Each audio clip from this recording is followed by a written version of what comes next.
Eh, pues como ustedes saben, actualmente, más que una democracia donde el poder está en el ciudadano, pues está en los partidos, es una partidocracia y ellos por dedazo nombran a las personas. Eso da pie que de repente queden candidatos, bueno, muy ad hoc. Y entonces vamos a ver qué alternativas hay para evitar ese tipo de cosas y los dos ponentes pues, nos van a dar su punto de vista. No voy a anticipar yo nada en eso, les voy a dejar que ellos lo hagan y que al final de la carrera pues, podamos entre todos llegar a algunas conclusiones de qué es lo que le podría convenir a México en cuanto al sistema electoral, en tal forma que garanticemos que la democracia siga vigente, que siga, que se permanezca y fortalecida, ¿no? Así que antes de leer la semblanza, nomás le quiero decir a la gente que en la medida que tenga la cámara prendida, se los vamos a agradecer, que tengan el sonido apagado, eh, este, no, al momento de las preguntas, levanten la manita electrónica y en ese mismo orden se va a pasar la palabra. Bueno, pues yo voy a leer la semblanza de nuestro primer ponente, que es el ingeniero Francisco Burques.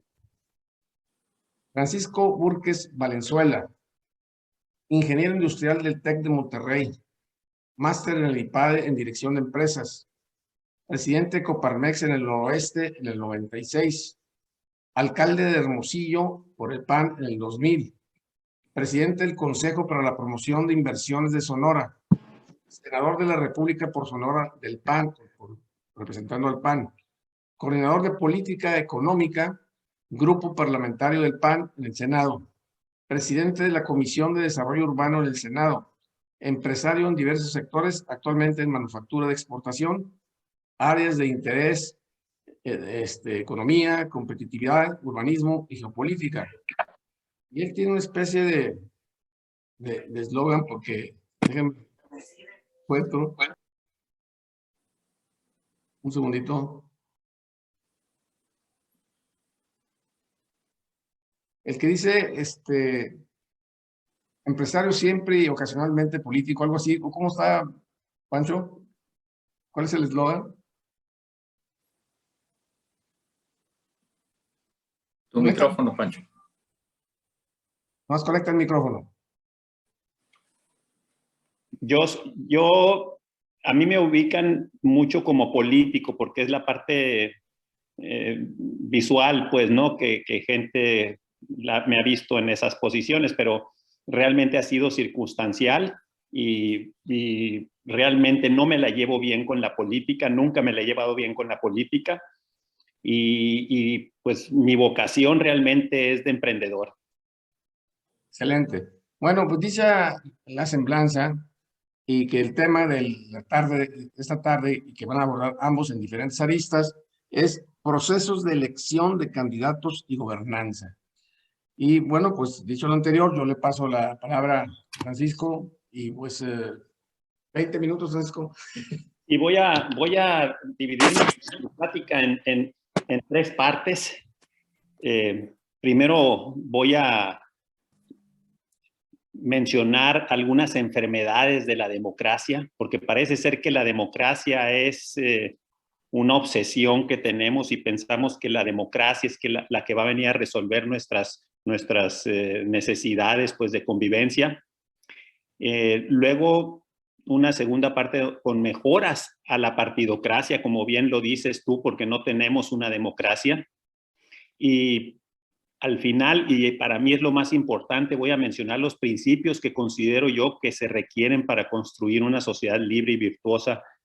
En esas tres partes voy a ubicar mi participación. Y empiezo con el propósito. El propósito de un sistema político para mí es favorecer la construcción de una sociedad libre y virtuosa. Si nomás la pretendemos hacer libre, pero sin virtud, vamos a terminar mal. Entonces tienen que ir las dos cosas de la mano, y libre porque obedece a la antropología del ser humano, sobre todo que tenemos en el mundo occidental.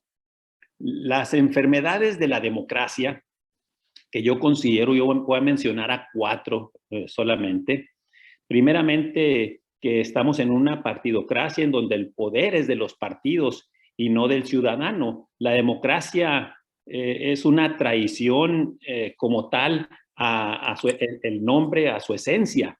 porque es el poder del pueblo y realmente el poder es de las élites partidistas, ni siquiera de los partidos, de las élites partidistas. Otro defecto muy fuerte, de fondo también, es que la democracia tiene una visión tremendamente de corto plazo, ¿no?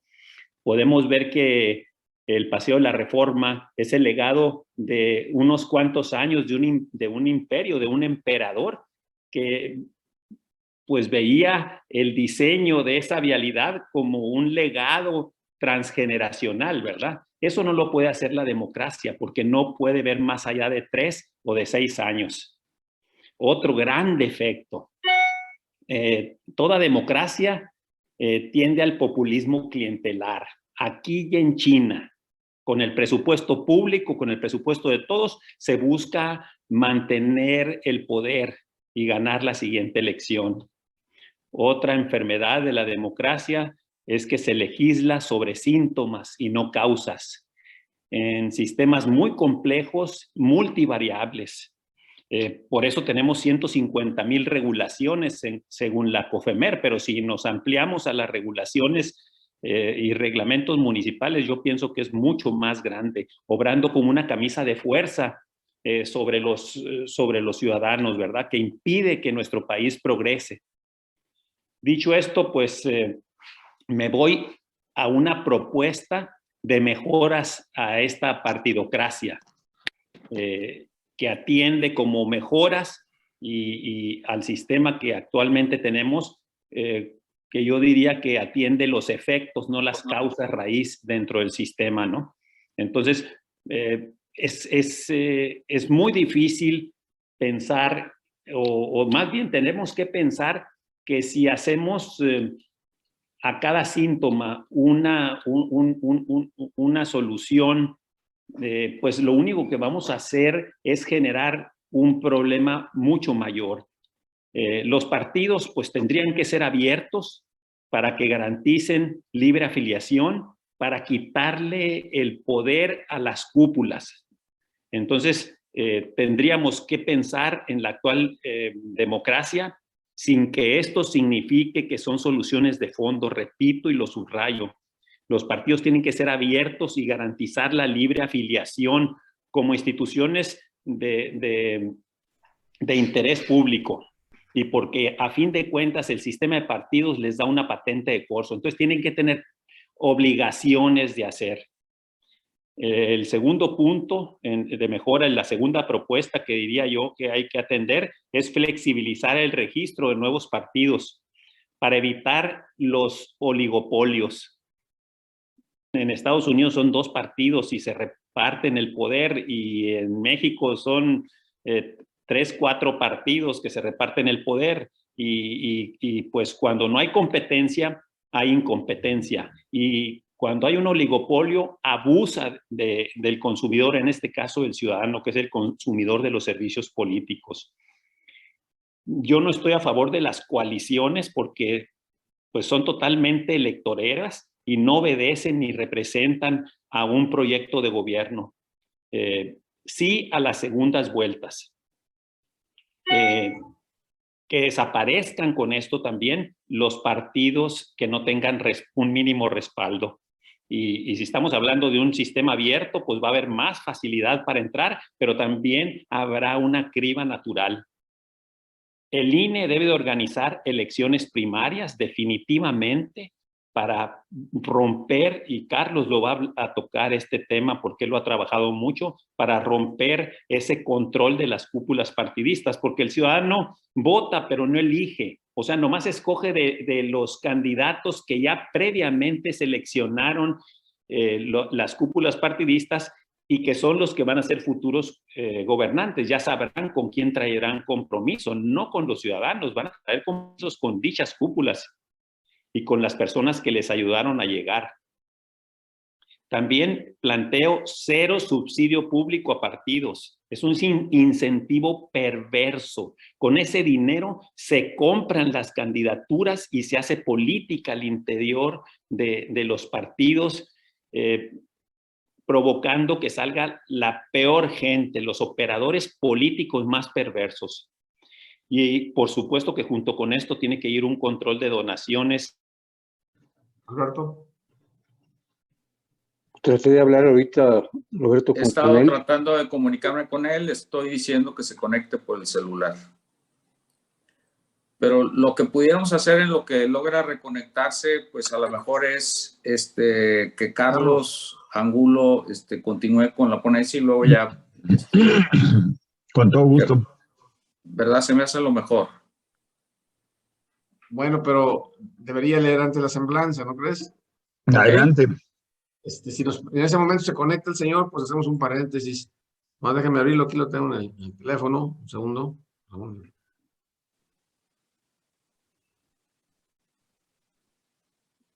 Ahí les va. Le voy a abreviar un poco. Es máster, es Carlos Fernando Angulo Parra. Dice, en cuanto al renglón académico, realizó sus estudios en la Universidad Iberoamericana en la Ciudad de México con título de licenciado en Derecho, con mención honorífica el 31 de octubre del 73, con maestría en Derecho Fiscal en la Universidad Autónoma de la Ciudad de Juárez. Ha hecho estudios de doctorado en Derecho en el Instituto de Investigaciones Jurídicas de la UNAM y actualmente se está doctorando en el Derecho en la Universidad de Salamanca, España, en materia de régimen fiscal y de las exportaciones en México. En cuanto a su práctica profesional, Carlos se ha dedicado a la consultoría jurídica, financiera, inmobiliaria, ambiental, de comercio y de fusiones de grandes proyectos y adquisiciones en empresas internacionales desde el 73. En el 80 fundó la firma de abogados Angulo, Calvo, Enríquez y González. En el 92 ingresó como socio internacional a la firma mundial de abogados Baker & McKenzie, en la cual fungió como socio principal en las oficinas de Ciudad Juárez y de la Ciudad de México.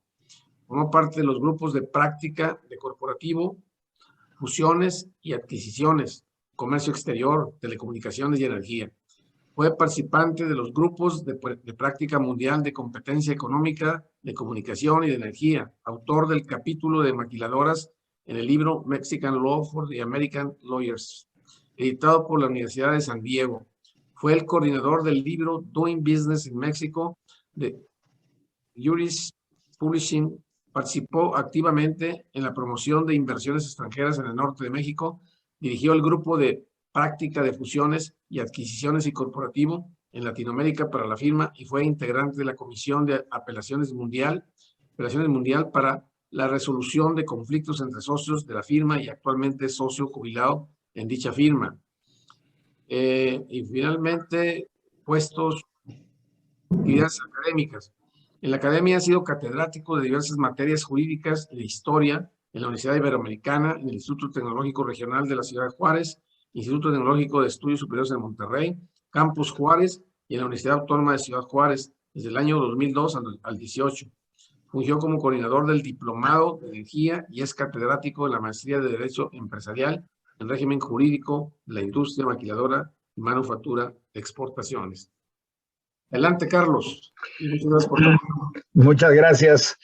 Una parte importante de la semblanza que tiene que ver con esto es que fui diputado federal por el Partido Acción Nacional, elegido por el tercer distrito electoral de Chihuahua, con sede en Ciudad Juárez.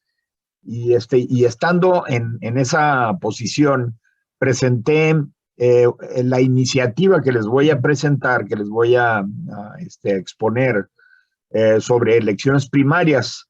Para empezar, la conceptualización que Pancho, y ojalá ahorita regrese porque da una introducción al tema muy interesante.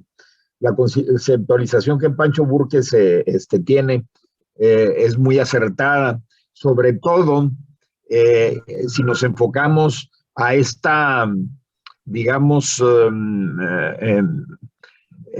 captura que los partidos políticos han tenido de los puestos de elección popular. El Partido Acción Nacional había sido el partido que había tenido una cierta vida democrática interna, pero ya llevamos fácil unos 15 años, cuando menos, en donde esa vida democrática interna quedó totalmente anulada en el Partido Acción Nacional. Entonces ya el Partido Acción Nacional está igual que todos los partidos, son puros dedazos que que se deciden las candidaturas a través de componendas por grupos de poder, por camarillas de todo tipo, etcétera, en los partidos que ustedes ya conocen, y no me voy a poner a explicarles eso, que ab nauseam conocemos esa situación. ¿Me puedes dar acceso a compartir pantalla, por favor, Roberto? Alberto, adelante. Sí, está ya listo. Ah, perfecto, muy bien. Entonces, voy a hacer una presentación de lo que consiste esta iniciativa, bajo el entendido que voy a entrar y salir un poquito de la presentación, porque luego como que se distrae un poco lo que uno está diciendo con la presentación en sí, ¿ok? Vamos a empezar a ver, déjenme ver que funciona esto, porque ahí está. La definición de elecciones primarias para abrir boca, ¿no? Es un método de postulación que hace en los partidos políticos de sus candidatos de puestos de elección popular, mediante la cual participan sus militantes y simpatizantes a través de sufragio universal y secreto. Si ustedes ven aquí en particular, hay dos elementos. Los simpatizantes, que dentro del Partido Acción Nacional teníamos una categoría especial de miembros del partido que se llamaban miembros adherentes, y luego existían los miembros activos. Hubo un cambio de estatutos hace como unos 12 años, en donde desaparecieron los adherentes y dejaron nada más a los que antes eran miembros activos, que ahora se llaman militantes. Entonces, este método de postulación existía en el Partido Acción Nacional antes, pero exclusivamente para los que estaban registrados previamente como adherentes y como simpatizantes o como miembros activos, que ahora son los miembros, los militantes de los partidos políticos. En México tenemos este antecedente, que es el Partido Acción Nacional, que es el que más se le puede acercar a lo que propiamente se ha dicho que haya habido involucrado en elecciones primarias. El problema de las elecciones primarias es de que puede haber intervención de diferentes partidos políticos en la elección primaria de un partido, para poder sesgar el resultado y que salgan elegidos como candidatos personas que no son lo mejor para la presentación de las ofertas de gobierno que vayan a hacer, o que no son lo mejor para desempeñar una campaña.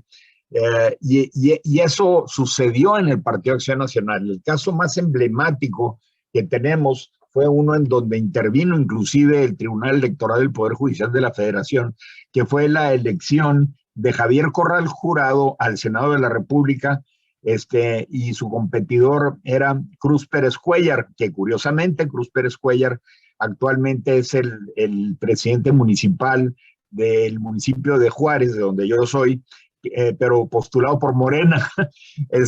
En esa ocasión, Cruz Pérez Cuéllar utilizó la base electoral del Partido Revolucionario Institucional para sesgar el resultado de la población, y se documentó esto de una forma muy clara, en donde había acarreos de camiones de maestros y de grupos muy identificados con el PRI para que fueran a votar por Cruz Pérez Cuéllar como candidato al Senado de la República.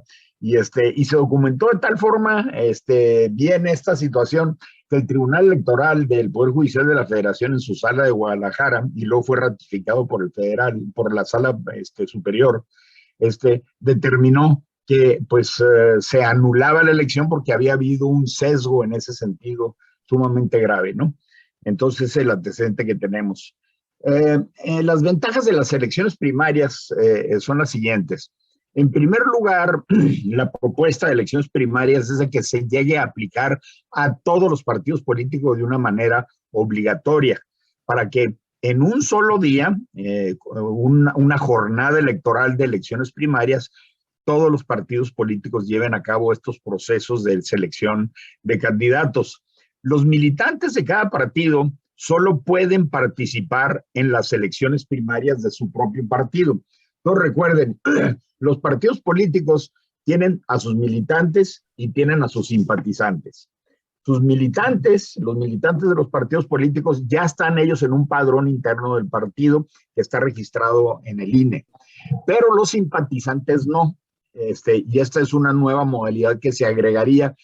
Ya existe ese antecedente, ya existió ese antecedente en el Partido Acción Nacional, pero aquí sería mover esa conceptualización a términos de ley, y que esta ley sería la ley de partidos políticos y algunas partes en la ley de la LEGIPE, la Ley General de Procedimientos Electorales, ¿no? Bueno, esta nueva modalidad es de que antes de cada elección, más o menos en un periodo de 12 meses o 11 meses antes de cada elección, se abre un periodo para que los ciudadanos libremente se registren como como simpatizantes del partido político de su preferencia. Yo me puedo registrar como simpatizante del PRI, de Morena, del Movimiento Ciudadano, del PAN, etcétera.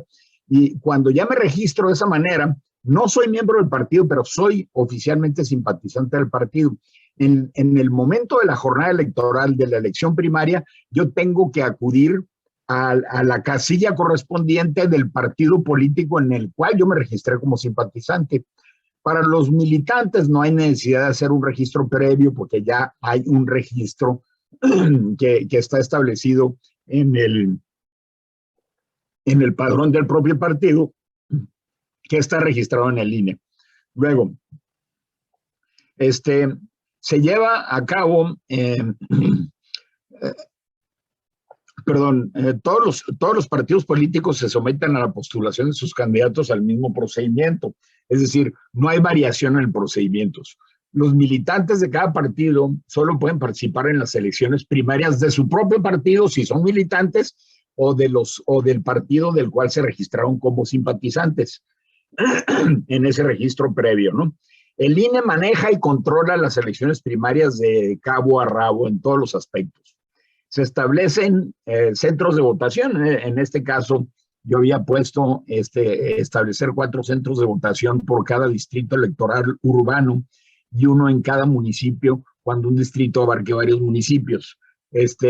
Para no abrir, digamos, el 100% de las casillas que hay en una elección constitucional, que no es necesario. Y no todo mundo va a querer participar en las elecciones primarias, ¿verdad? Se supone. Pero esto pudiera ser determinado por el propio INE con algún tipo de variación o algún tipo de predeterminación que se pudiera establecer en la ley para los efectos de que si se inscriben un X número de personas como simpatizantes, más los militantes de los partidos políticos, se pudieran abrir más centros de votación. La idea que yo tenía era que se abrieran centros de votación o en escuelas o en centros comerciales, en lugares de fácil acceso, ¿no? Donde hay estacionamientos de fácil acceso y se le permita a la gente llevar a cabo estos procedimientos. Y luego, la elección primaria se lleva a cabo como cualquier elección constitucional con todos los elementos de seguridad que se da en las elecciones populares, ¿no? Los medios de impugnación de las elecciones populares, los mismos medios de impugnación se aplicarían para las elecciones primarias. Entonces, si hay cualquier irregularidad, estaría disponible toda la parnafernalia que hay en la ley electoral relacionada con las leyes populares, ¿no? Luego, los criterios de paridad de género se resolverían por los partidos a través de otros medios alternativos de selección de candidato. Es decir, no habría una predeterminación previa de paridad de género, sino que una vez que se lleven a cabo las elecciones primarias, se haría el acomodamiento necesario para la paridad de género, respetando de la mejor manera posible las elecciones primarias.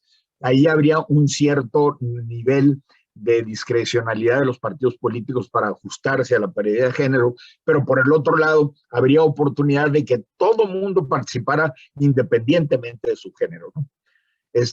Los inconvenientes de las elecciones abiertas a toda la ciudadanía, el principal que hay es que si no se restringe la participación de militantes entre los partidos y si no hay un registro previo de simpatizantes de los partidos, entonces esto se presta a estas manipulaciones como la que expresé yo en las elecciones de senador de Javier Corral y de Cruz Pérez Cuéllar.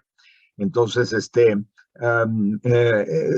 hago alusión a esto porque ya hay un antecedente en el estado de Chihuahua, en donde ya pasado el tiempo que sale en otra elección elegido Javier Corral como gobernador del estado de Chihuahua.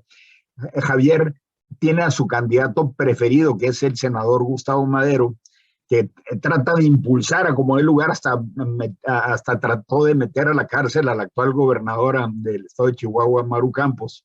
Y una de las muchas cosas que trató de hacer es metió una iniciativa de elecciones primarias en Chihuahua para poder darle un impulso a Gustavo Madero que pudiera ser superior al de Maru Campos. Y el resultado final fue que no se lo aceptó el Congreso porque no tenía ningún tipo de control sobre la participación de otros partidos políticos en elecciones que no correspondieran a la elección de sus propios militantes. Es decir, pudiera haber habido intervención del PRI, de Morena, de quien sea, ¿no? En esa elección interna del PAN, a través del PAN o de los demás partidos a través de elecciones primarias. Entonces, esa no prosperó. Por eso hago hincapié principal en esto, ¿no? Hay que hacer para que esto prospere un gran proceso de difusión, pues en universidades, en foros como el que estamos platicando, etcétera, para que esto pueda desarrollarse. Y sobre todo es muy importante que los partidos políticos sientan la presión necesaria para poder, digamos, impulsar que saliera de los partidos o inclusive de una iniciativa ciudadana este método de selección de candidatos, porque lo primero que sucede es de que las cúpulas de los partidos pues pierden ese poder. Ahora bien, las conclusiones son sencillas. Con este tipo de elecciones se abren los políticos a la ciudadanía, de tal forma que los candidatos que sean postulados y resulten ganadores en las elecciones populares tendrán un firme compromiso con su base de electores, induciéndolos a que trabajen para su beneficio.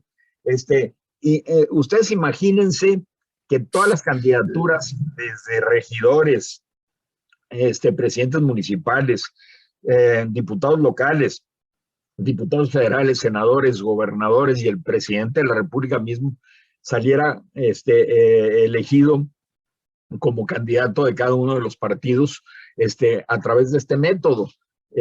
En el caso del legislativo es muy importante, que es lo que sucede en Estados Unidos en gran medida, de que los legisladores empiezan a trabajar para beneficio de sus electores, aunque conforme a la Constitución de México, cuando un legislador o un diputado federal en particular es elegido, ese diputado federal representa al pueblo de México en su conjunto, no al pueblo que lo eligió necesariamente, ¿ok?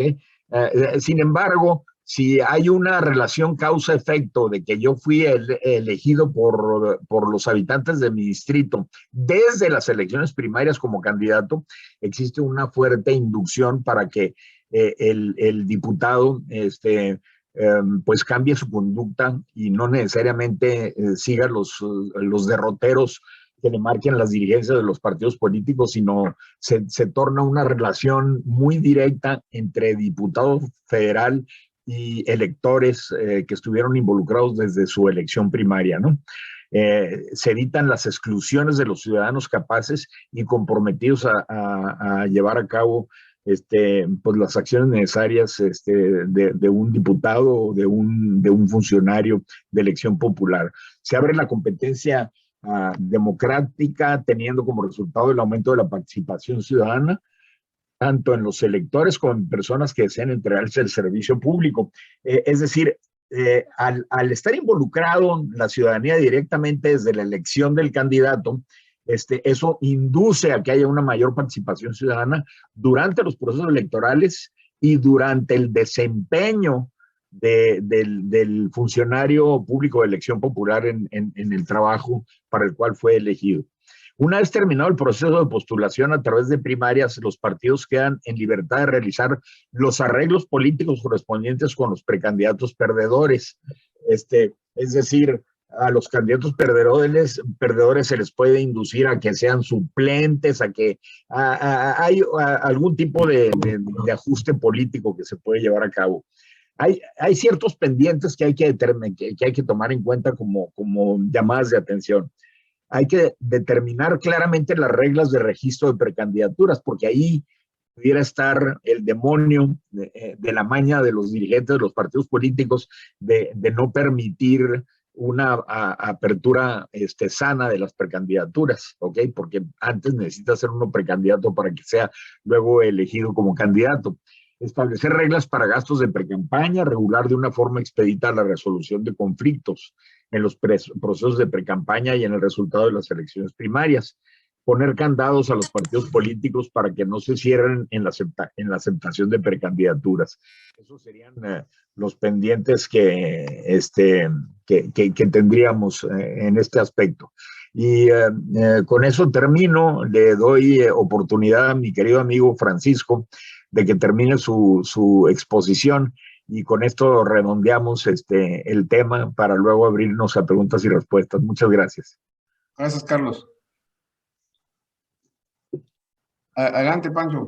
Roberto, pues mil disculpas, no sé qué pasó aquí con esto, pero bueno, habiendo ya dicho las enfermedades, algunas enfermedades de la democracia, no voy a hablar todos los resultados que hemos tenido, ¿no? Del 2000 a la fecha, que prácticamente ya no sé si era mejor antes de que llegara la democracia o después, ¿verdad?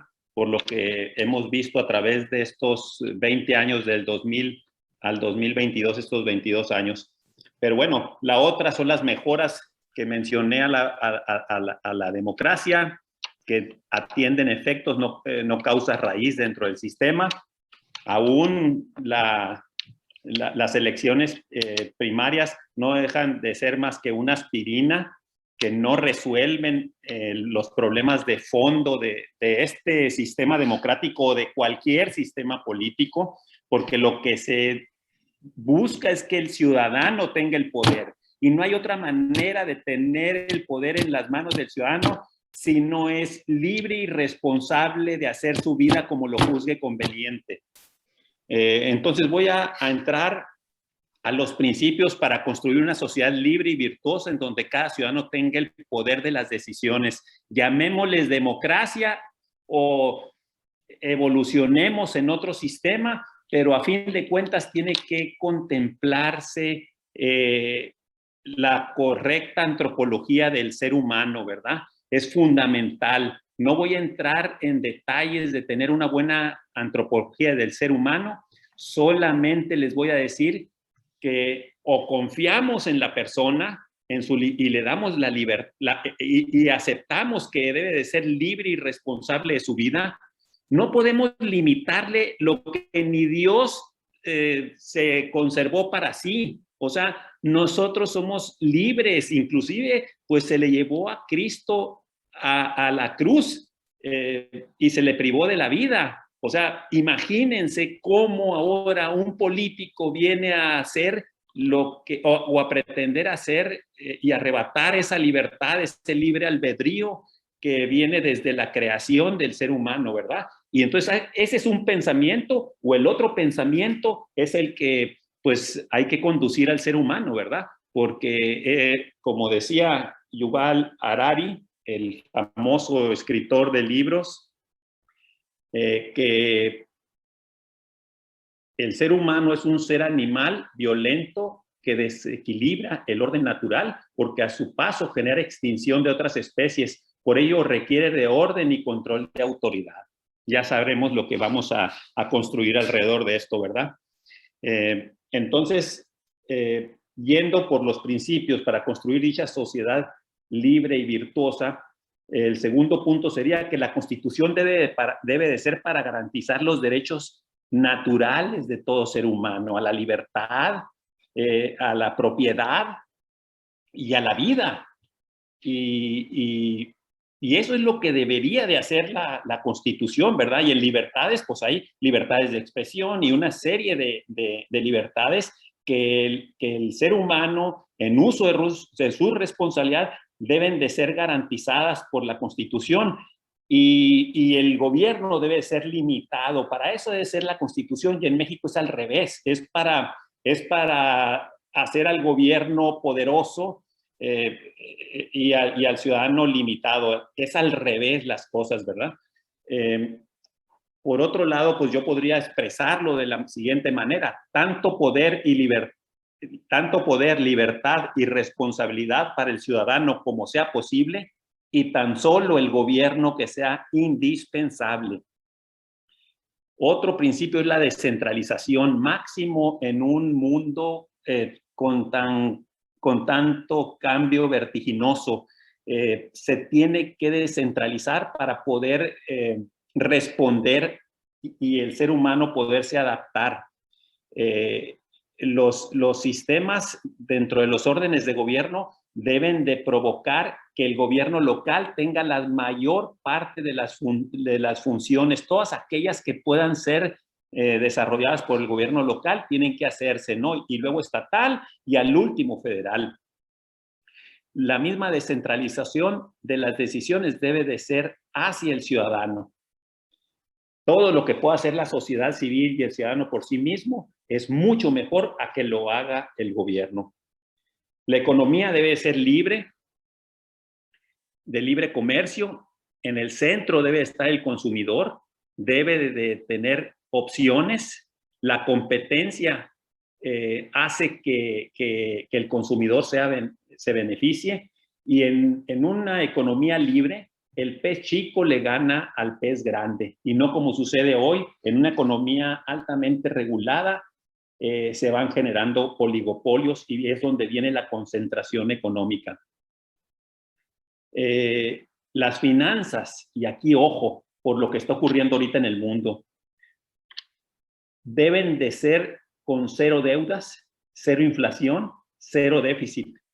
Si no, estamos hipotecando a nuestros hijos, pero el país está perdiendo la libertad y somos presa de todos los mandatos geopolíticos que nos impongan las grandes corporaciones a través de los organismos internacionales o estos mismos organismos o el Banco Mundial, como hoy en estos año pasado y en este que ya lograron introducir el aborto. Pues son compromisos financieros que nos imponen. Esto lo entendía muy bien Porfirio Díaz.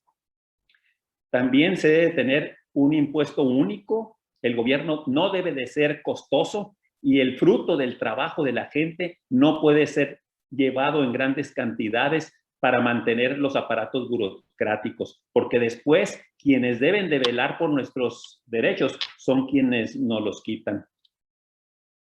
La corrupción, pues no se va a acabar la corrupción, porque el que parte y reparte se queda con la mejor parte, ¿no? Si queremos verdaderamente acabar con la corrupción, el gobierno y su presupuesto deben de verse reducidos diametralmente. El que mucho abarca, poco aprieta. Gobiernos especializados. Todo lo que hace el gobierno lo hace mal y puedo demostrar punto por punto en cada una de sus funciones.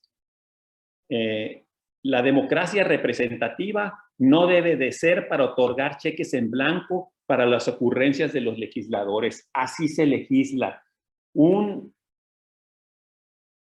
un legislador recibe o percibe o le plantean un síntoma y el legislador responde con una legislación a ese síntoma, pero jamás va a entender las implicaciones de un sistema complejo como los sistemas humanos, en donde son multivariables, y si tú arreglas o mueves una variable, vas a generar otras distorsiones en muchas otras variables. O sea, quien mejor puede tomar las decisiones es cada persona, cada ciudadano, cada familia. Las decisiones verticales no funcionan en un país y en la política. La democracia debería de ser para que el ciudadano tenga el poder para autogobernarse y el gobierno para facilitarle ese proceso. Y yo creo que en este punto hay un gran campo de acción. Estamos acostumbrados a pensar que el gobierno es el único que puede proveer de educación a un país, que pensamos que es el único que puede proveer salud, y yo creo que hay muchísimas otras alternativas para que el ciudadano tenga el poder. Y para que el ciudadano tenga el poder no se delega, se toman decisiones sobre su vida, económicas, políticas o sociales. Con esto termino mi intervención, Roberto. Oye, pues mira, yo quiero felicitarlos a ambos por su excelente presentación, pero yo antes de abrirle aquí las preguntas a los asistentes, que agradecería fueran poniendo su manita, quisiera ver si tú tienes algún comentario de lo que dijo Carlos o Carlos de lo que dijo Francisco. Si hubiera algo que a lo mejor no estás de acuerdo, o si estás de acuerdo, quisieras agregar o precisar. Y pues empezaría contigo, Carlos, y lo que dijo ahorita. Sí, con todo gusto. Mira, Pancho y yo hemos conversado mucho y en términos muy generales estamos en la misma vía, por así decirlo. Creo yo que uno de los muchos pasos que se pueden llevar a cabo para empezar a tener esta política ideal para generar una sociedad libre y virtuosa, como lo plantea Francisco, es primero eliminar estas mafias internas que tienen los partidos para poder tener una mayor participación ciudadana, con los advertencias que acabo de mencionar, de que los partidos pudieran tener cierto control en el ingreso a las precandidaturas, y pues hay que legislar o regular al respecto de que no vaya a haber un abuso de ese control. Ya vi yo algunos de los comentarios que advirtieron ustedes en el chat, de los cuales estoy de acuerdo, que debe de haber perfiles mínimos a seguir, algún tipo de reglas que le den una solvencia, digamos que le den una especie de bendición de solvencia moral mínima a los precandidatos que vayan a contender, etcétera, ¿no? Y lo que menciona Francisco, pues son conceptos que yo reconozco que desde el punto de vista de teoría del Estado, inclusive filosóficos, deben de tomarse en cuenta. Creo yo que los partidos políticos deben de existir, no hay que eliminarlos, porque hay también teorías de que hay que eliminar los partidos políticos, no estoy de acuerdo yo con eso. Los partidos políticos son para aglomerar diferentes formas de pensar de la gente para la participación en política, pero no deben de ser impedimento, ni mucho menos para generar camarillas de poder que impidan la participación de la ciudadanía. Tenemos una ciudadanía que no sabe ser ciudadana. Inclusive en nuestras clases medias educadas en México hay un gran camino que recorrer respecto a la educación ciudadana que necesitamos. Queremos que con nuestros antecedentes de autoritarismo que tuvimos todo el siglo pasado y los antecedentes previos a eso, de dictaduras o de golpes y cosas por el estilo, no tenemos una ciudadanía bien desarrollada, no tenemos una cultura como la inglesa, por así decirlo, que tiene siglos de praxis democrática, ¿no? Entonces hay mucho que hacer en relación con eso. Francisco, ¿algún comentario sobre Carlos? Pues bueno, Carlos fue muy específico en un tema y él está de acuerdo en que ese solo tema no va a resolver la inmensa complejidad de un sistema político, pero que a fin de cuentas deberíamos de hacerlo muy sencillo.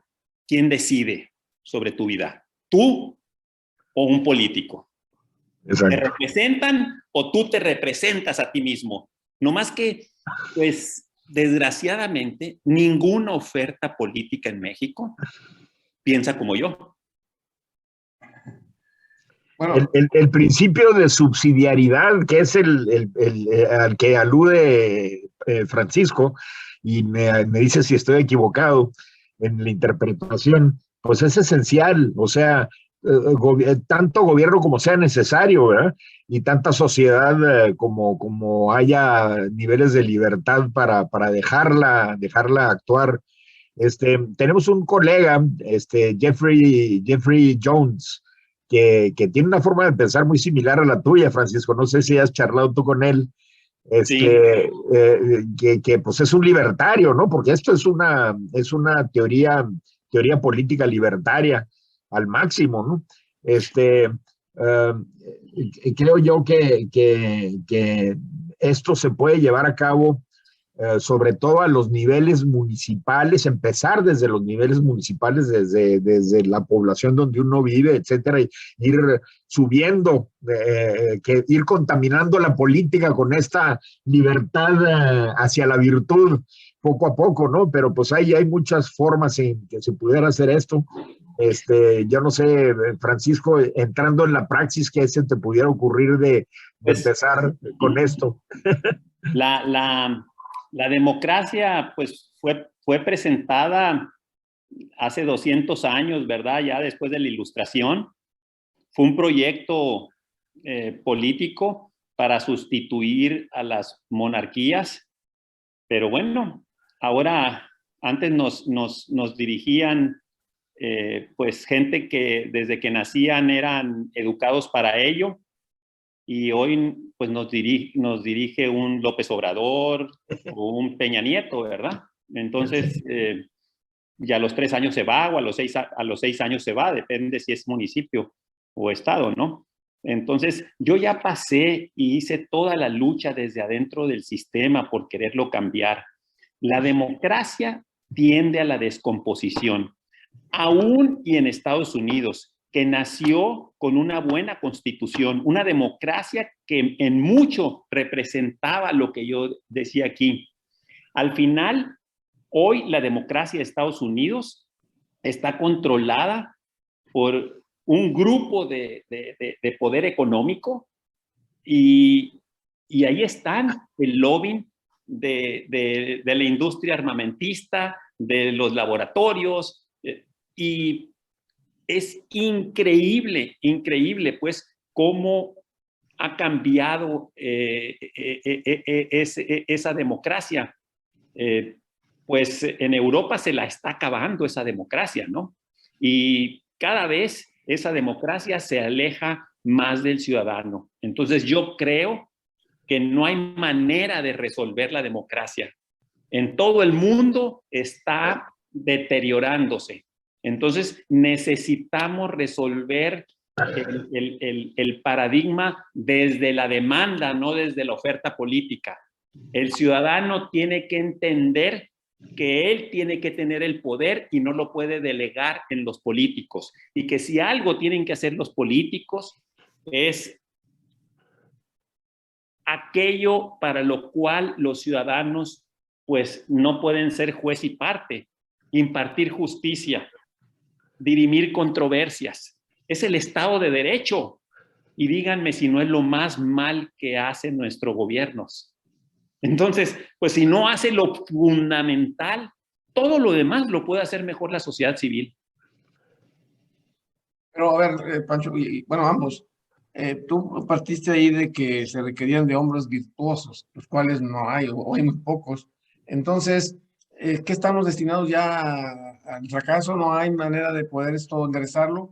Yo he escuchado politólogos decir que se requiere, primero que nada, educación y segundo, la ética. Sin la ética no hay, es más, no hay ciencia que pueda perdurar si no se le pone ese lado, porque aún la ciencia que descubre la pólvora y la utiliza para hacer armamento, para matar, en lugar de usar para cosas, para construir. Entonces, si la ética nos queda claro, pues es imposible que haya un policía por cada habitante. Entonces, uno tiene que ser su propio juez, su propio control de calidad para no caer ahí. Y eso me parece que estamos muy distantes. Entonces, ¿qué nos queda por hacer? Mira, el mundo tenía pues una gran evolución construyendo esa ética, ¿no? En el occidente, pues era el occidente de la ética cristiana, ¿verdad? Era la cristiandad. Y dentro de eso, pues había instituciones fundamentales como era la familia. Y hoy en día la familia está totalmente atacada. Y es un plan que viene impuesto a nivel global. Y a nosotros, los baby boomers, nos tocó sobre todo a partir de la posguerra. Y viene cada vez avanzando, avanzando, avanzando. Entonces, por más que queramos resolver las cosas, si no resolvemos lo moral, no vamos a poder pues resolver lo político, ¿no? Ahí decía Ramón Alberto en uno de sus videos hace 2 semanas, pues todo el desastre que hay de violencia en el país, pues, ¿no? Pero bueno, la familia es la base. Y si luego nos vamos a otra institución o a una función que el gobierno monopolizó en el mundo, que es la educación, pues la educación está totalmente al servicio de las ideologías de los poderes públicos. Y bueno, es una educación que no va en línea con la educación que reciben en la familia, ¿verdad? Si ustedes me preguntan si la educación pública funciona o puede mejorarse, no tiene solución. Entonces, si quisiéramos verdaderamente resolver el problema de la educación, por hablar de un ejemplo claro, tendríamos que matar la educación pública. Primeramente porque es una educación para las masas, de producción en serie. Segundo, porque es una educación que está presentando una filosofía muy diferente a la filosofía de las familias. Y tercero, porque está en manos de los sindicatos y de los políticos.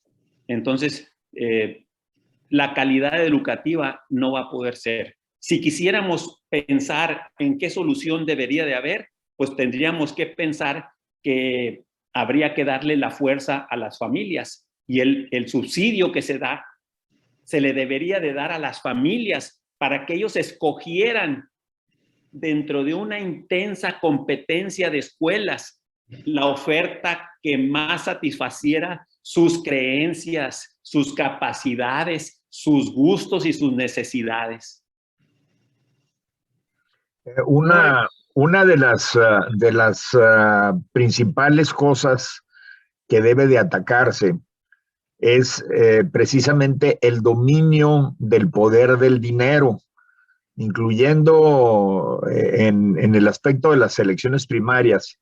En Estados Unidos, en las elecciones primarias, pues las oligarquías corporativas son las que dominan y las que deciden quiénes deben de ser los candidatos en última instancia, porque son las que pagan las precampañas, etcétera, etcétera, ¿no?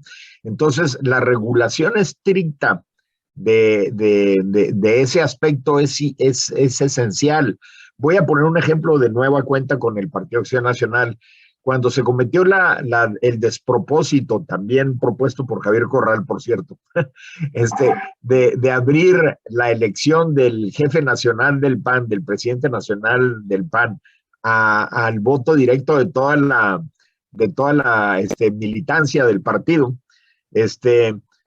no se limitó lo que se puede hacer o no se puede hacer en las precampañas o en las campañas para esos puestos, al grado de que en la elección de nuestro actual dirigente, Marco Cortés, pues no hubo ningún otro contendiente más que él, porque pusieron requisitos previos de conseguir quién sabe cuántos miles de firmas, y él ya las tenía juntas desde antes.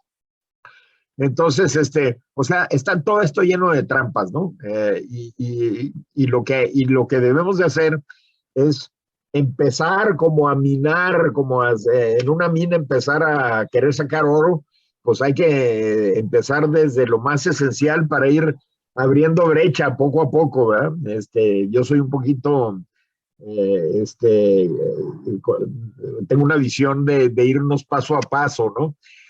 Lo que dice Francisco es muy bueno, y no lo discuto, pero es tan totalizador, vamos a llamarle así. No me gusta usar la palabra holístico porque viene de whole, de todo, es un anglicismo, ¿no? Que es muy difícil aterrizarlo de un jalón, ¿no? Entonces hay que ir escarbando poco a poco para ir eliminando poco a poco todo este tipo de situaciones. En la cuestión de educación, los distritos escolares que existen en Estados Unidos, por dar un ejemplo, ¿no? Pues bajan un poquito más el nivel educativo a las diferentes sociedades ya un poquito más localizadas, ¿no? Pero también tienen muchos despropósitos y problemas con el sistema de distritos escolares. Es un tema sumamente complejo en realidad. Yo creo que yo ya tengo 22 años que estoy metido intermitentemente, pero en la política, ¿no? Y desde los 90, pues que participaba desde Coparmex en consejos ciudadanos. Esa mejora continua es deterioro continuo.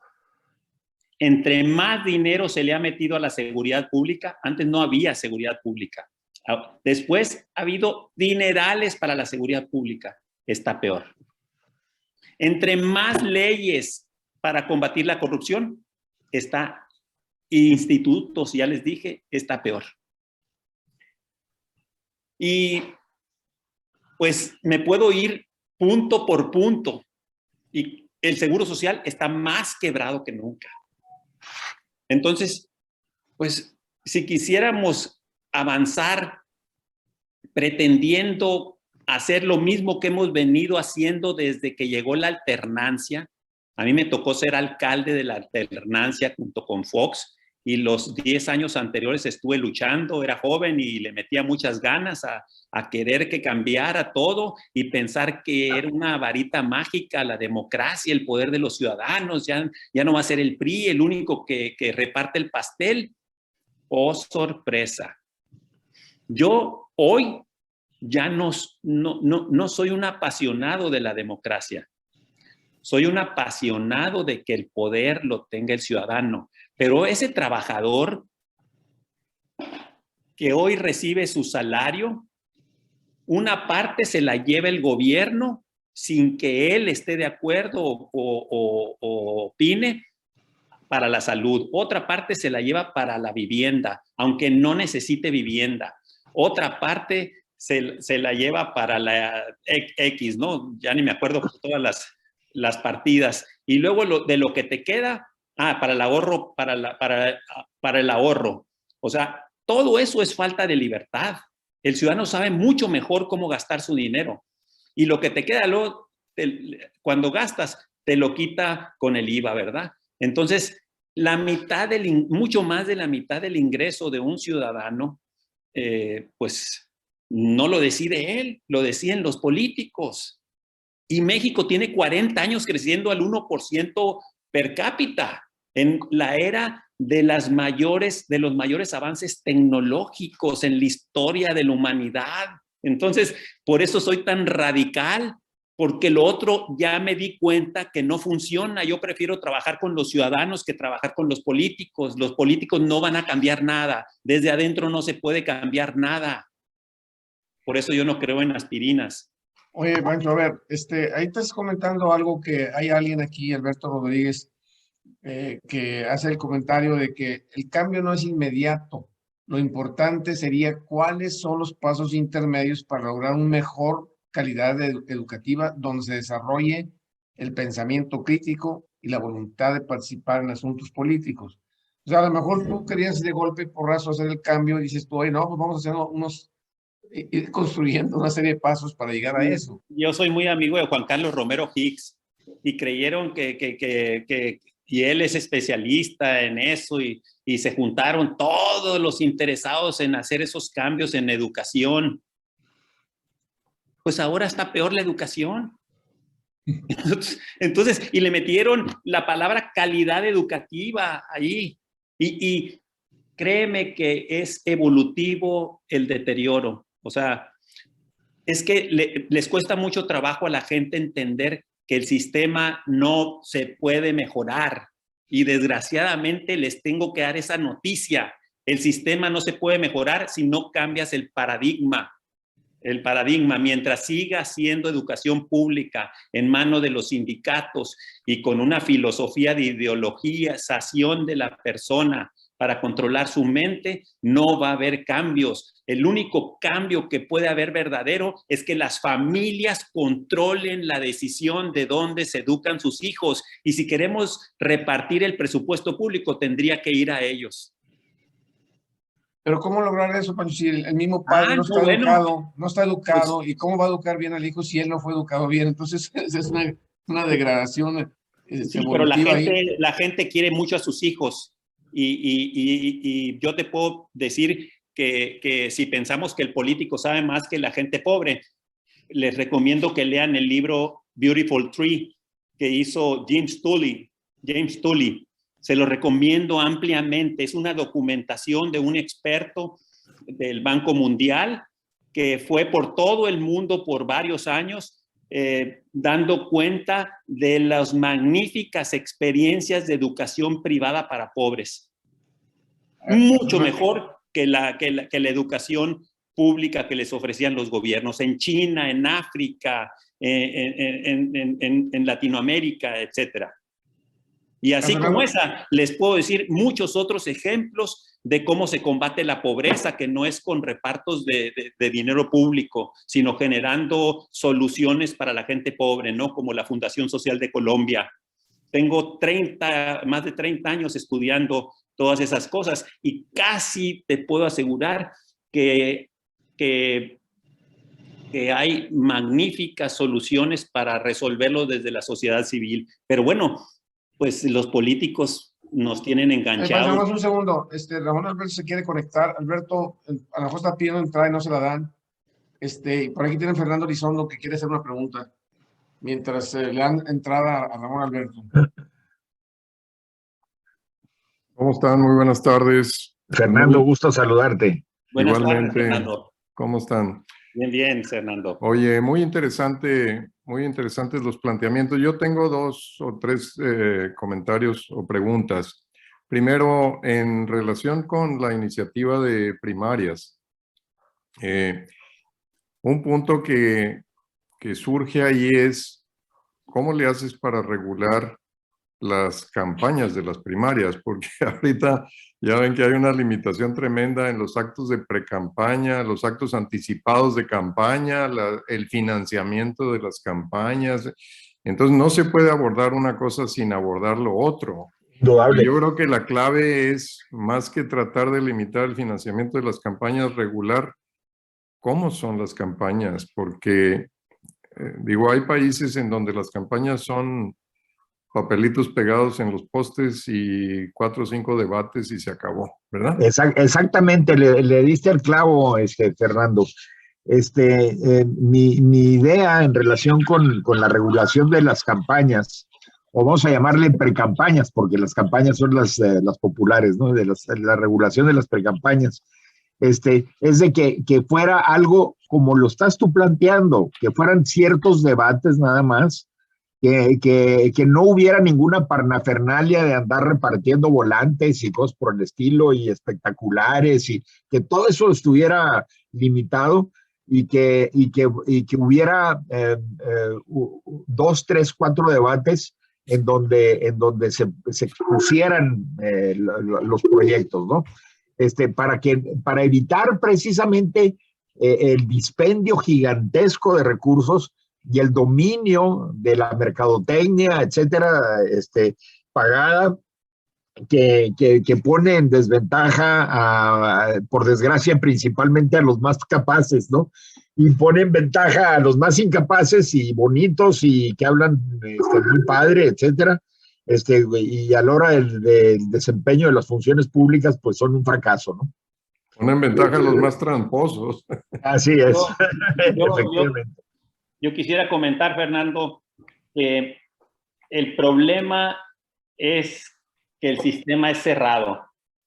Entre más abierto lo hagamos, y eso va a traer otros problemas, entonces se le quita el control a un sistema que tiende a que lo controlen los más perversos. Los partidos tienen que ser lo más abierto posible para que le quites el control de la afiliación a las mafias internas. Y por supuesto que las primarias pues tienen que ser organizadas por un órgano como el INE, pues, ¿no? Indudable. Entonces, tienes que flexibilizar también, y eso trae otros problemas, para que haya más facilidad, para que haya otras opciones políticas. Y bueno, tienes que resolverlo como sistema, no como una sola bala de plata, ¿no? Fíjate, eso el que hablas tú de que mientras más abierto es mejor. ¿Ustedes saben cuántos candidatos hubo a la presidencia de Estados Unidos? Todo el mundo dice, no, pues 2, ¿no? Como 100 y pico. ¿Por qué? Porque cualquiera se puede inscribir con requisitos muy de bajo monto, ¿no? Por así decirlo, ¿no? Y casi como para ponerlo en tu biblioteca y que fuiste candidato a la presidencia de Estados Unidos y no tuviste ni un voto, ¿no? Hay un tema que me gustaría tocar porque se presta mucho a que la política pervierta a la democracia, que es la función social del gobierno. Fíjense que yo he estudiado mucho por qué cada vez se le mete más y más dinero a programas sociales para abatir la pobreza, para esto, para lo otro, para los viejitos, etc. Y los indicadores no se mueven para nada. O sea, es un dinero tirado y se tiene que hacer una burocracia como el Coneval para que mida que subió 0.001, ¿verdad? Y para justificar su existencia. Miren, para que funcione, no sé si lo dije ahorita hace rato, lo que yo he visto es que el gobierno, los políticos, haciendo solidaridad, lo hacen robándole el dinero que es de los ciudadanos. Y a fin de cuentas, no solamente entra la corrupción, sino que para que la solidaridad funcione, tiene que ser con tu propio dinero, por amor, o con tu propio tiempo. Si no, no funciona. Y cuando lo haces de esa manera, un peso se convierte en 10, 20, 30 pesos, 100 pesos, 1000 pesos. Cuando el gobierno invierte el peso, ese peso se convierte en 5 centavos. ¿Por qué? No sé, esa es la realidad. Entonces, el gobierno usa la función social para generar clientelas electorales. y llevárselas a sus partidos para que ganen sus candidatos. Entonces, si queremos que la democracia funcione, tendríamos que quitarle, y no nomás la democracia funcione, sino para que funcione también la libertad de los ciudadanos, tenemos que quitarle la función social al gobierno. Fíjense lo que estoy diciendo, ¿eh? Mira, ya va a entrar Ramón Alberto, está entrando, a lo mejor ya entró, no sé, porque... Aquí estoy. Pues adelante. Bueno, mira, hay dos personas que quieren preguntar, esperamos a que pregunten ellos y por ahí intervienes tú. Adelante. Preciado, Ramón Preciado, adelante. Buenas tardes a todos, especialmente a los dos honorables invitados. Gracias. Yo quiero felicitarlos, especialmente comulgo mucho con las ideas de Esquer, de Francisco Burques, perdón. Gracias. A lo mejor un poquito fuera de tema, pero va todo relacionado y está todo conectado. Tengo dos preguntas. Se ha vuelto un galimatías esto de votar o no votar. ¿Qué opinan ustedes? El número 2, la detención del Bronco, muy recientemente. ¿Es un acuerdo de mucha lana entre AMLO y Samuel? ¿Es una venganza de AMLO y una medalla para Samuel? Se las dejo en la mesa. Te pregunto para Ramón Alberto.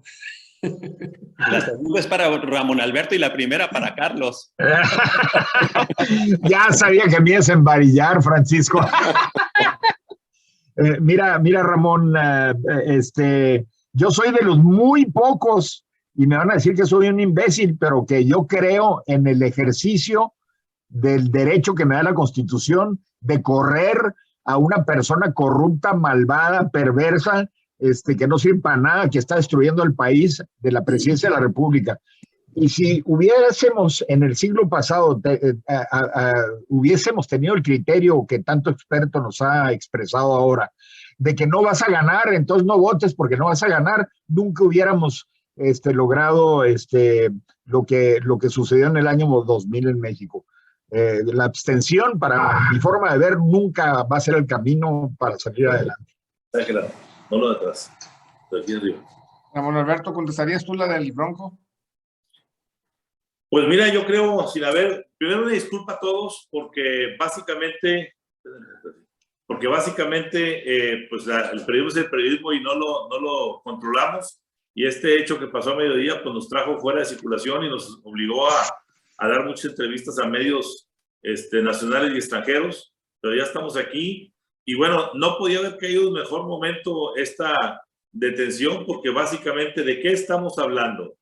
De una detención que está afincada en el uso indebido de dineros públicos, en la aplicación de un proceso de levantamiento de firmas para que el gobernador Jaime Rodríguez Calderón pudiera irse a buscar su candidatura presidencial. Dineros que salieron de origen no claro, se tesorería, y pues estamos ante una situación en la cual lo que aquí estamos hablando, esos requerimientos que la democracia impone en personajes como estos que ocurrieron, pues terminan por ser básicamente, por un lado, a los honestos camisas de fuerza, y a los no tan honestos, como pasó con el caso del Bronco, pues a echar mano de una tesorería y limpiar esos dineros en una empresa facturera de Puebla, que hoy pues es el epicentro de esta investigación, que sí es de carácter electoral, pero también de lavado de dinero, porque esa empresa facturera que se llama ATAR 2715 es la misma empresa facturera que le limpiaba el dinero al señor empresario Billy Álvarez en la cooperativa Cruz Azul. Entonces entramos aquí a la famosa danza de los millones de la democracia, de los dineros que hay que esconder, que hay que maquillar, que hay que ver cómo los camuflajeamos para que nadie se dé cuenta. Y luego entramos al terreno de que una vez te das cuenta de esa situación, pues terminas por entrar al proceso de negociación, como se presumió que ocurrió entre el Bronco y López Obrador cuando vino esta elección estatal, en la que aparentemente pues, el Bronco no cumplió con los apoyos que había ofrecido a Morena, y finalmente terminó ganando quien ganó, Samuel García, quien prometió Ojo, recuerden algo muy importante. Samuel García fue quien como diputado local hizo esta primera denuncia a la FEPADE y a los organismos electorales sobre dos investigaciones que hizo Código Magenta precisamente. Una se llamaba las broncofirmas y otra que se llamaba la red facturera del Bronco. Y de aquí, de esta empresa, salieron los papeles con los que Samuel García presentó la documentación para esta investigación de la FEPADE. Bueno, pues esta investigación completa que llegó al tribunal se sancionó en contra del Bronco, pero se mantuvo ahí guardada. Es decir, volvemos al punto, en los juegos democráticos que se plantean en este país hoy, que tienen que ver no con elecciones primarias, pero con condicionamientos para poder ser candidato independiente, para poder contender por X y Y partido, terminamos por sentarnos en hacer componendas de índole personal, político, partidista, y hoy lo que estamos viendo básicamente es eso. Un Samuel García que culmina su proceso de casi 4 años de denuncia y presentación de pruebas, y ya como gobernador pues se encarga de negociar que se pueda cumplir lo que el Tribunal Electoral ya había sancionado en su momento. Tocayo, pero la pregunta más a fondo era si es una venganza, porque recuerden que el que más se le tiró al cuello en las campañas a López Obrador fue el Bronco. Pero todo puede ser venganza, todo puede ser una maquinación. Si no hubiese visto 17 millones de pesos que salieron de quién sabe dónde para pagar con tarjetas de prepago a una cantidad de cientos de ciudadanos que supuestamente salieron a tomar las firmas, e incluso una docena de ciudadanos humildes que presumiblemente, de acuerdo a los documentos, donaron cada una de esas familias humildes 230,000 pesos cada uno. Casas que no valen 50,000 pesos estaban donando 230,000 pesos a la pre-campaña del Bronco. Entonces, yo insisto, lamento no haber escuchado, sé que debería haber estado muy interesado, ya hemos platicado al respecto, pero esto que pasa hoy con el Bronco es producto de lo que hoy se está platicando aquí, de todos estos procesos que se envician, y podemos aquí especular si fue una venganza de AMLO con el Bronco, si Samuel fue y le pidió a AMLO un favor para que en medio de las crisis de el agua, la inseguridad, los camiones, el metro, etcétera, hubiera una noticia buena. Digo, es lo de menos. La justicia es la justicia, se dieron dineros, había una sanción pendiente y se está ejecutando. A los 6 meses de haber entrado Samuel García. Lo demás, no hay venganza si no hay pistola que se dispare, si no hay bala que exista. Y esa bala hoy se llama lo que tenía guardado ahí en los archivos, el Tribunal Electoral. Ya se desempolvó, ya se apretó el gatillo y vamos a ver qué pasa en los próximos días. Muy bien. Muchas gracias, Tocayo. Muchas gracias, Carlos. Ahí dice Raúl Montera, adelante. Buenas noches a todos, me da gusto saludarlos. A mi querido amigo Carlos, a Francisco. Mucho gusto, Raúl. No sé si al final de mi pregunta te vaya a gustar. Miren, me van a disculpar que sea a lo mejor demasiado directo y a lo mejor demasiado brusco. Pero de acuerdo a mi experiencia, tanto en la política como en la academia, tengo que decirles que todo este tipo de propuestas, todo este tipo de presentaciones están fuera de la realidad de la sociedad mexicana, de la mayoría de la sociedad mexicana. Yo apoyo la propuesta de Carlos Fernando totalmente, la entiendo. Es más, yo la he estado promoviendo para que tratemos de llegar a algún acuerdo. Lo que Pancho Burques dice, pues no tengo nada que objetar, al contrario, teóricamente estoy totalmente de acuerdo. Pero Les recuerdo a estos 47 amigos que están en esta reunión el día de hoy, que 2/3 partes de la población mexicana económicamente activa apenas reciben 8,000 pesos mensuales. Es el tope. La mayor parte recibe menos. Sus necesidades son tremendas y sobre todo ahora con las decisiones que se ha estado tomando el gobierno federal, la inflación y todo lo demás. Entonces, para ellos, hablarles del tema de una elección primaria o del tema de lo que Francisco nos ha estado describiendo, pues lo ven allá etéreo, lo ven allá muy lejano.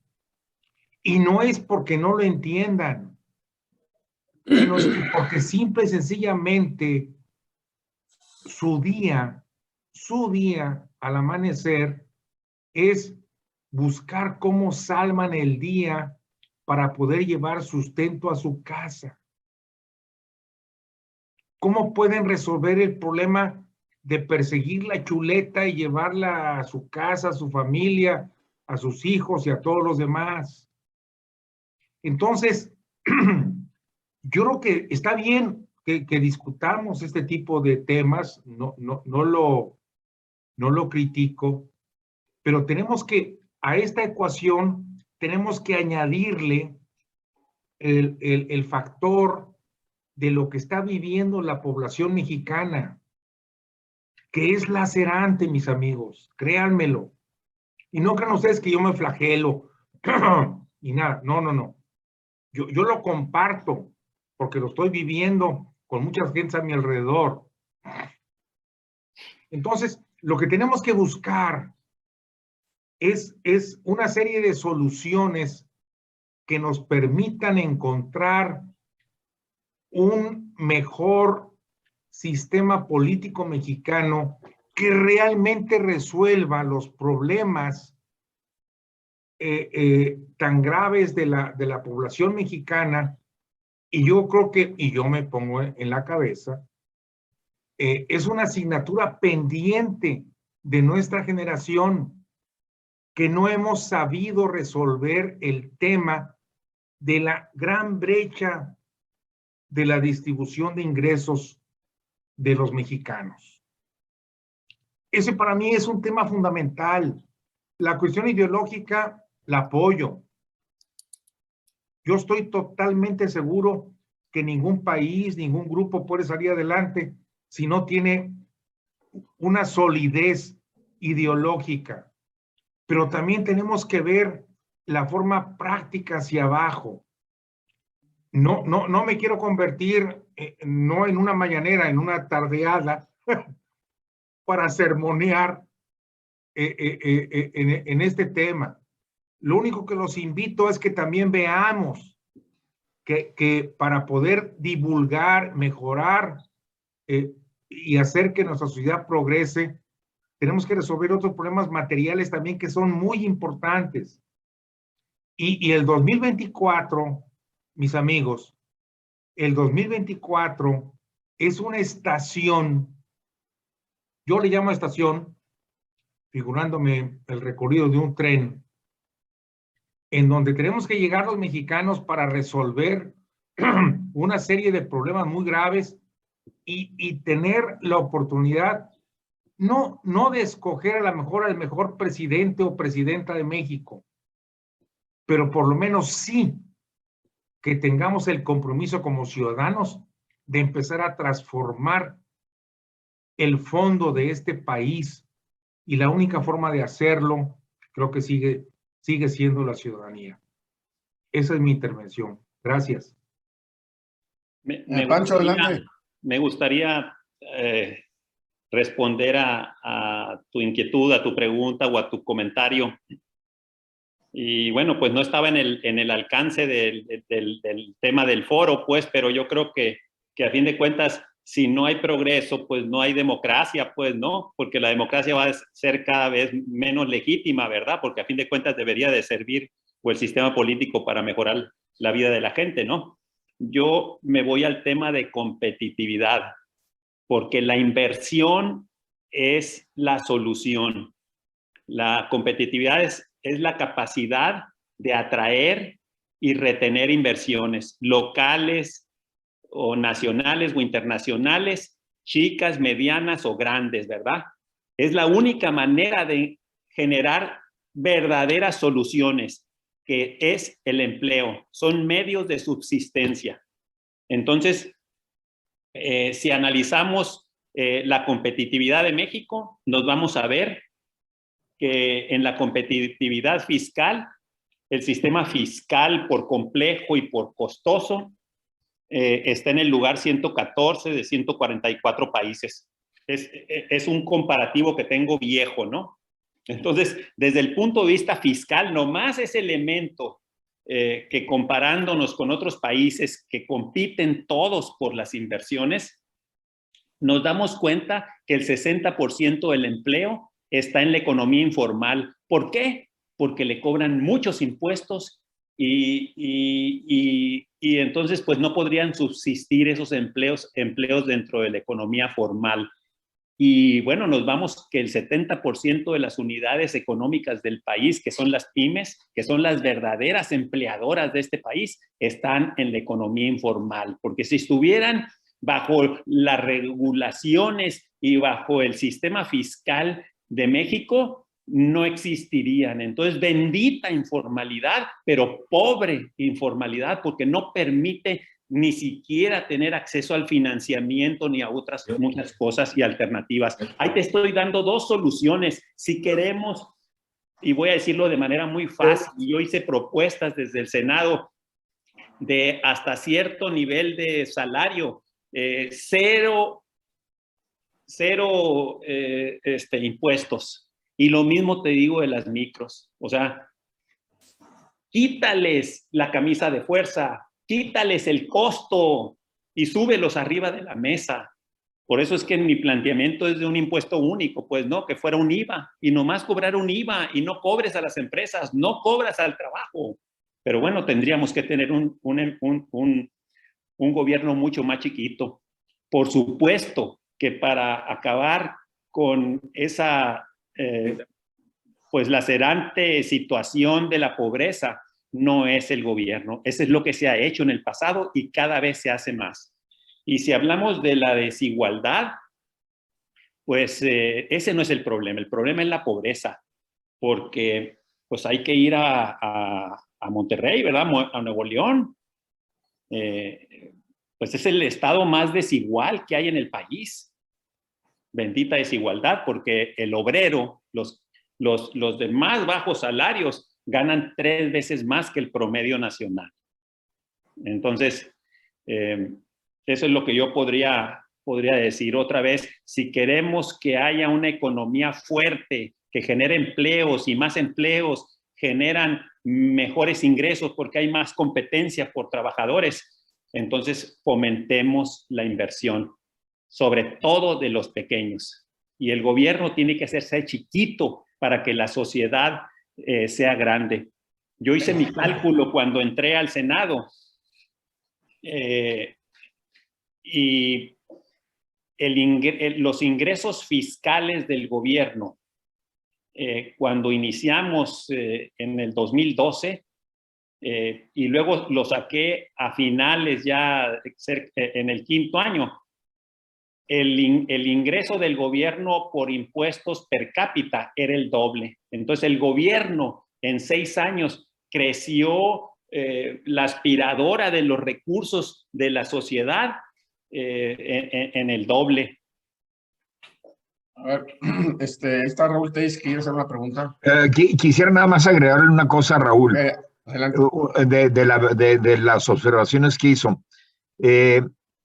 Si nos remontamos a la Revolución Francesa o a la Revolución Americana de independencia, pues el común denominador del pueblo, tanto francés como de los Estados Unidos, pues eran campesinos, eran gente sumamente ignorante, etcétera. Y todos estos cambios de paradigma político se hicieron por élites ilustradas, que lograron ese cambio de arriba hacia abajo.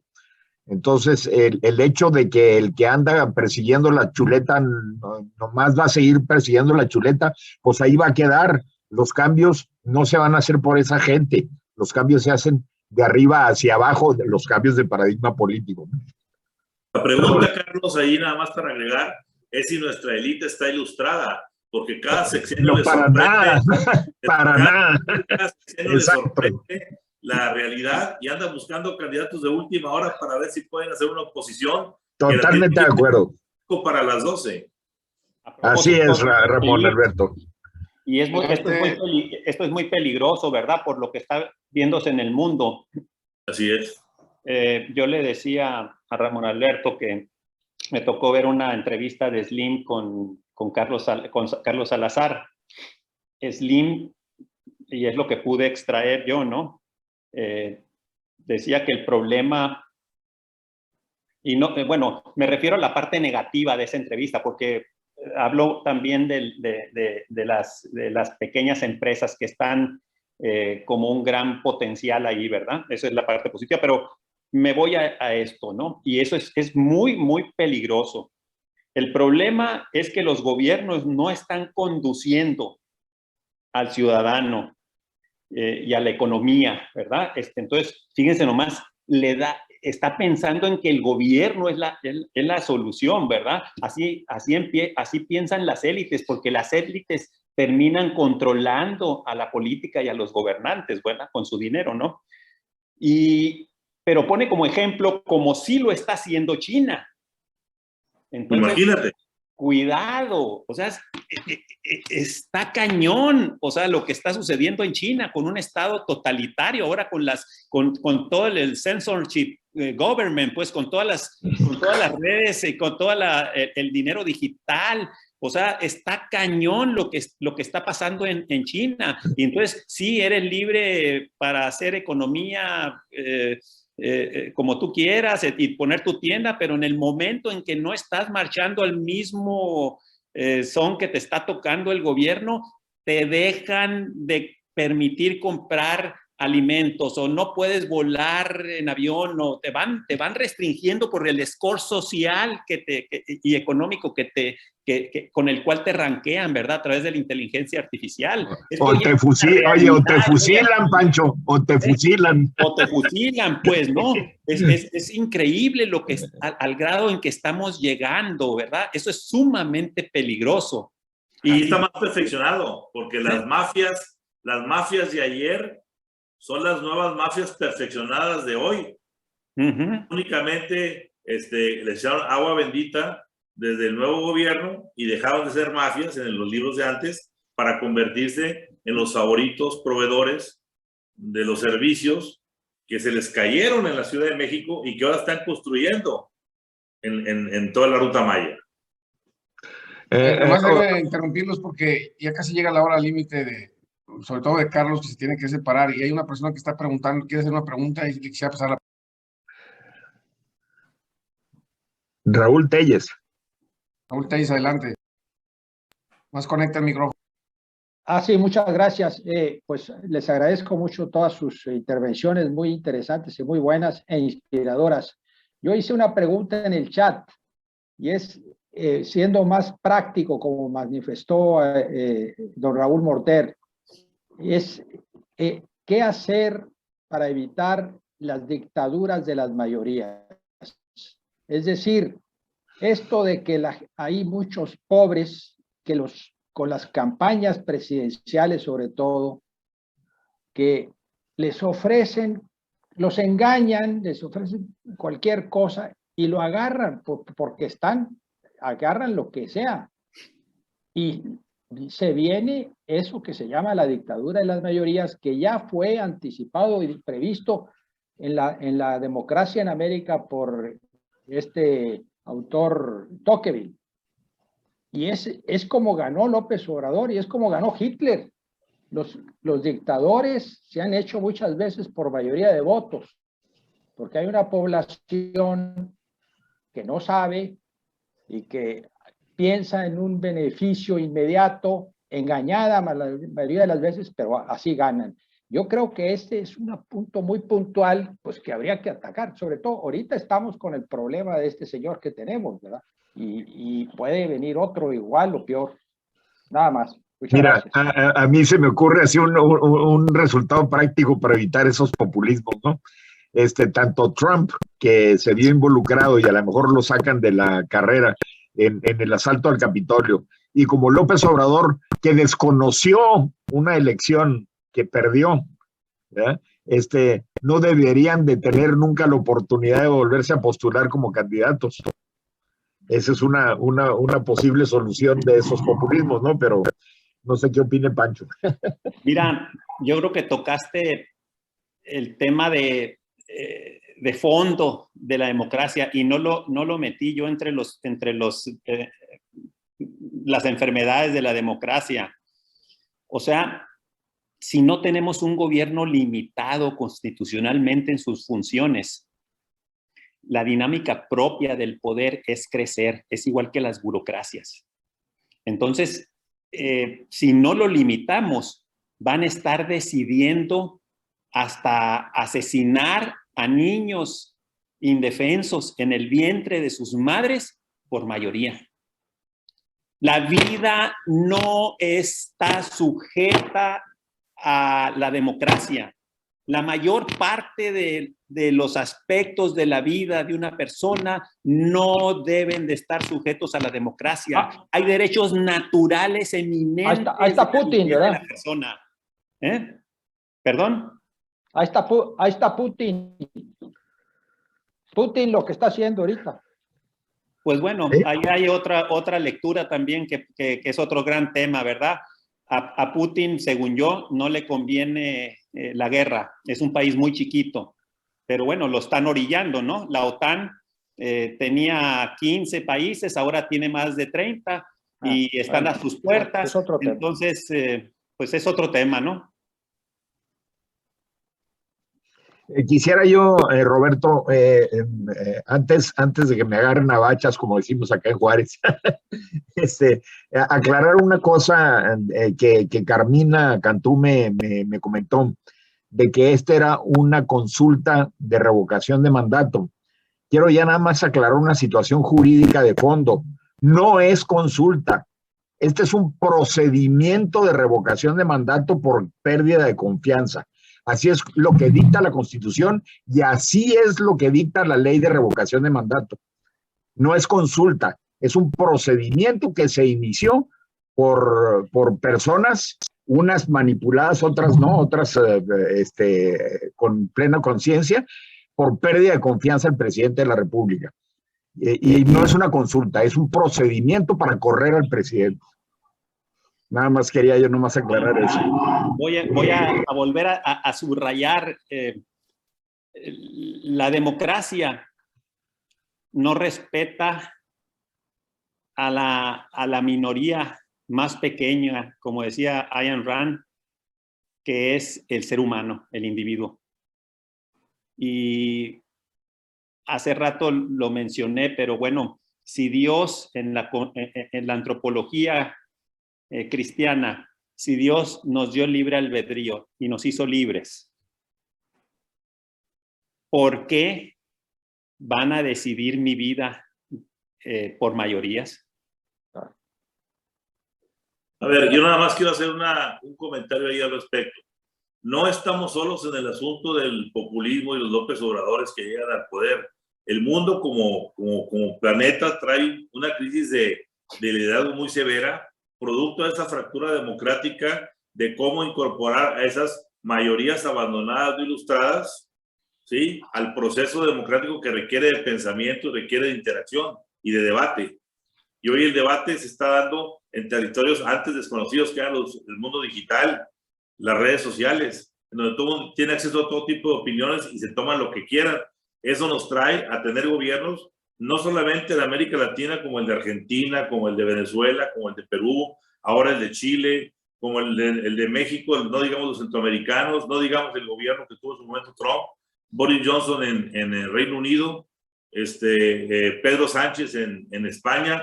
Es decir, tenemos una crisis global de liderazgos que se están demeritando y es producto de que por más que utilices un sistema muy perfecto, muy perfectible de elecciones, pues estás teniendo al final del día un resultado que no es que lleguen al lugar los mejores hombres a gobernar esos países.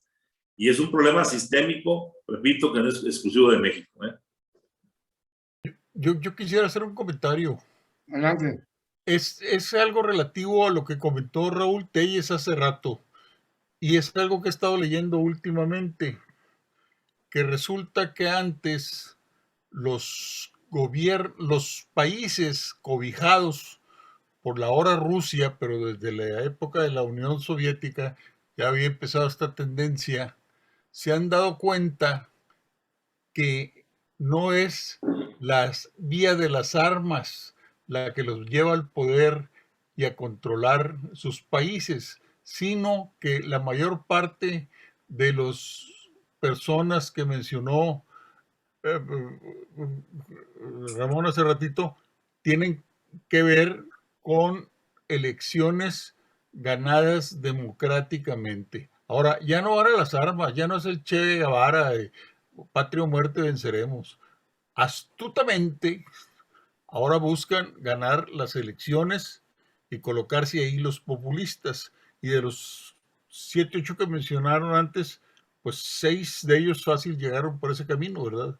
Y incluyendo a nuestro actual presidente, que es gobernante legal, igual que el de Venezuela y etcétera, ¿verdad? Igual que Hitler en su tiempo, para complementarlo. Eso es todo, gracias.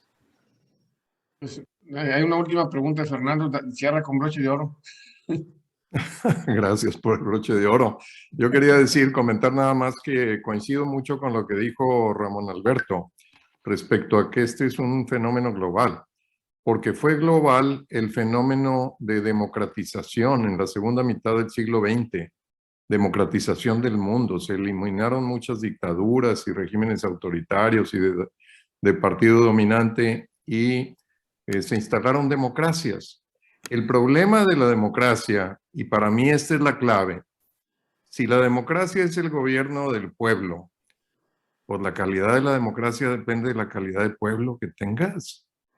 Ese es el fondo.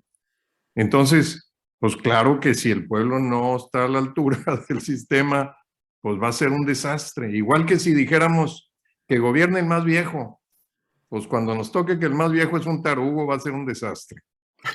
Cuando el más viejo es un genio, pues va a ser muy buen gobierno. Bueno, aquí sucede eso. Hay pueblos que son mejores que otros y hay sistemas que son mejores que otros dependiendo de las características del país. En los países nórdicos, por ejemplo, Pancho, funciona muy bien un gobierno con mucha mayor intervención. En los países nórdicos no tienen tanto problema y el Estado está metido hasta las orejas en muchas cosas. Pero coincido en que le das poder al Estado y lo que haces es ampliar las posibilidades de corrupción y de desastre, ¿no? Y yo creo que aquí tenemos que ir a buscar la raíz de nuestros problemas en la calidad de los electores y de los ciudadanos que tenemos.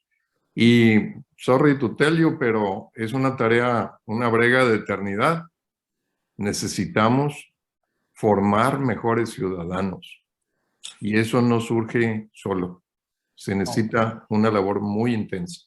Yo felicito a Ramón Alberto porque constantemente en sus publicaciones está haciendo esto, está informando y está formando ciudadanos, ¿no? Gracias. Yo te felicito porque viste venir lo que venía, saliste a tiempo en su momento y mira lo que pasó ahora, lo que estamos viendo el día de hoy. Qué lastimoso. Pues sí, un desastre y una vergüenza realmente. Un pequeño comentario nomás. En el índice de competitividad de la Fundación Heritage o algunos otros que hay ahí, en donde compiten los países del mundo, los países nórdicos están en los primeros lugares de libertad económica. Increíble, increíble, pero están en los primeros lugares de libertad económica.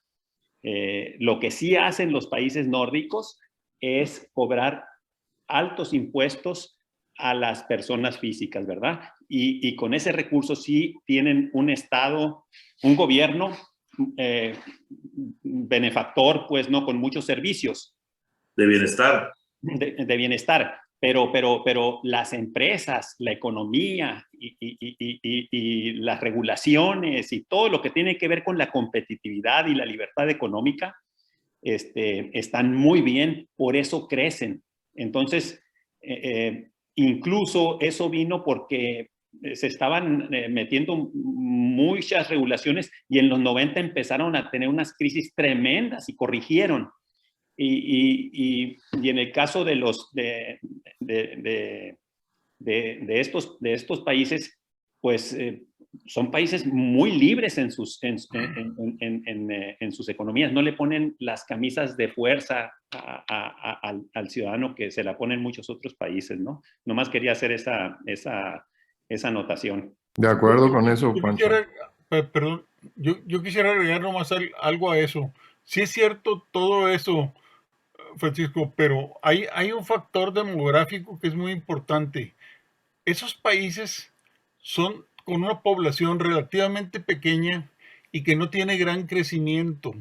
No tienen las mismas necesidades que tenemos nosotros de crear empleos, de crear hospitales, de tener buena educación. Ellos están estabilizados más o menos desde hace mucho tiempo y entonces hace un poquito difícil la comparación. Sí, y luego fueron de los primeros países que aplicaron el libre comercio, los países del Mar del Norte junto con Inglaterra, ¿verdad? Entonces, desde hace siglos, pues, entraron en una dinámica, entonces se hicieron ricos, pues, como Estados Unidos, en sus primeros 100 años se hizo rico sin cobrar impuestos sobre la renta, ¿verdad? Con pequeñas... Pues eran aranceles aduanales lo que cobraban. Aranceles aduanales, entonces sin gobierno. Entonces, lo que yo estoy planteando es el ejemplo, pues, que ha hecho que los países, aún China, pues, y Asia, o los países orientales, ¿por qué crecieron tanto en los últimos 30 años? Porque liberaron sus economías, pues, unos porque estaban en el comunismo y con impuestos del 9%, con flat tax y sin regulaciones porque no tenían ni burocracias, porque habían quedado despedazados, pues, en lo económico crecieron, ¿verdad? Vayan a Singapur, donde tenemos un país que en 25 años se transformó completamente y es un país que no es productor de petróleo y tiene las mejores refinerías flotantes exportando productos procesados del petróleo. Así es. No tienen ni agua, importan el agua de Malasia. Así es. A ver, yo creo que el Colegio Monterrey, los asistentes están agradecidísimos, porque se puso muy emocionante, sobre todo al final, a Carlos, a Francisco, a Ramón Alberto, por su brillante actuación y sobre todo porque a pesar de sus agendas tan saturadas, aquí están con nosotros compartiendo conocimientos y eso se agradece mucho. Seguiremos en contacto, hay muchas más cosas y los esperamos a todos los asistentes el próximo martes a las 6 de la tarde. Iván Rivas es nuestro ponente invitado. Gracias, Roberto. Gracias a todos. Un abrazo. Una disculpa. Bye.